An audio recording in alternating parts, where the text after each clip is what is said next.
The new bin's getting a little full, so it's time to make a new video. You know, like a lot of obsessive collectors, I've got my rituals that I go through when I buy new records. You know, first I have to clean them and pull all the price stickers off them. And then I'll put them in the VPI cleaning machine if they're dirty and dusty. And then I make one of these videos, which before I made these videos public about a year ago, I've been making these videos for years.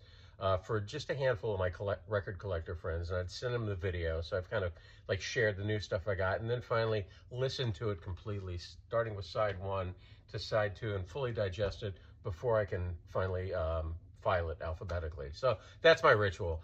And kicking off here with Tony Allen, Nigerian composer, but most notably Fela's drummer and musical director for many years. Everybody knows Fela, the king of Afrobeat.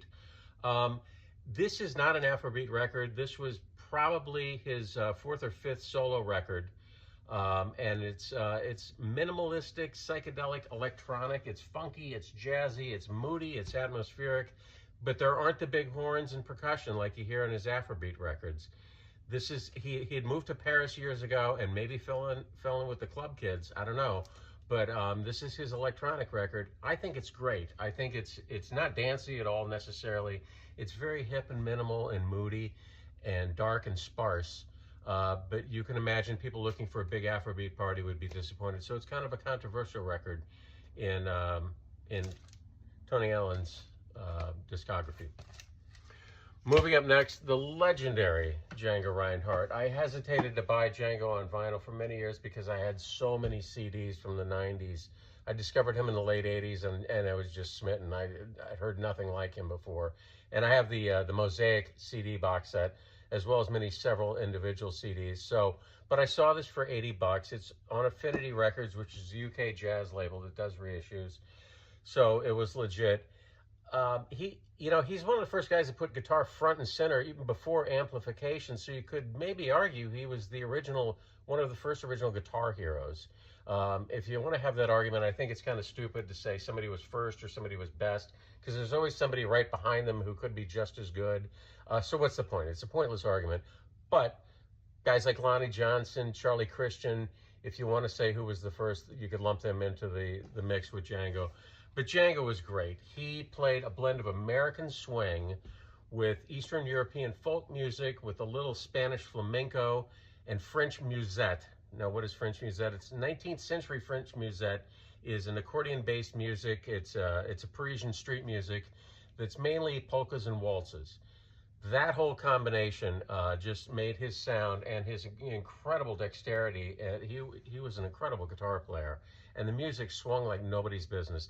This has solo Django and his music with the Hot Club of France, with violinist virtuoso Stefan Grappelli, both included in this box. 8 LPs, and I couldn't be happier to bring this into the vinyl sanctuary. Next up, Mel Waldron. He's a hell of a jazz piano player. This solo album from '75, he had about 40 albums before this. Played later years Billie Holiday, near the end of her career. He was her piano player. He played with Charles Mingus, Eric Dolphy. So he's always had like a brooding bluesy style that straddled hard bop with out and free jazz. This is a funk fusion record with a backup. His backup band is the Lafayette Afro Rock Band. They were an American funk band in the early 70s who moved to Paris. And this is a great funky record, Fender Rhodes. If you like funky Fender Rhodes records, this is the one to get. And if you don't know his backup band, they put out 2 records. The Lafayette Afro Rock Band, boy, I can't say enough about. If you like good funk, you should own both of these. I'm just saying all you got to do is buy 2, plus a Mel Waldron. Next up, Curly Williams. I got this. Always a pleasure to get more Western swing. I love Western swing. Curly Williams was a fiddle player and the leader of a Western swing band in the 40s. And another Desco record. I've talked about Desco records quite a bit in the last few videos. New York City funk and soul label from 1996 to 2000. Short run, only a handful of records. You're probably never going to run into them in the bins. Your best bet's probably New York City used record stores because it was a New York-based label. This is more hard funk, and it's James Brown style funk, mostly instrumental. There's some call and response stuff, but this is a mostly instrumental, hard James Brown style funk record. Excellent. And finally, rounding out my Tijuana food collection, food and beverage, Tijuana music. This is Pizza Inn presents Tijuana Party. Apparently the Pizza Inn paid somebody to put out in the mid-60s when Tijuana music, thanks to Herb Alpert, was all the rage.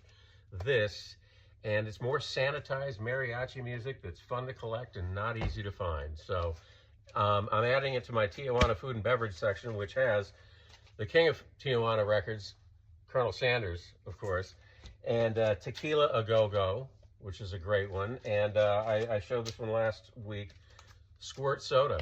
Wanted to have a Tijuana promotional record to send to people to buy more Squirt Soda. So that's it. Thanks.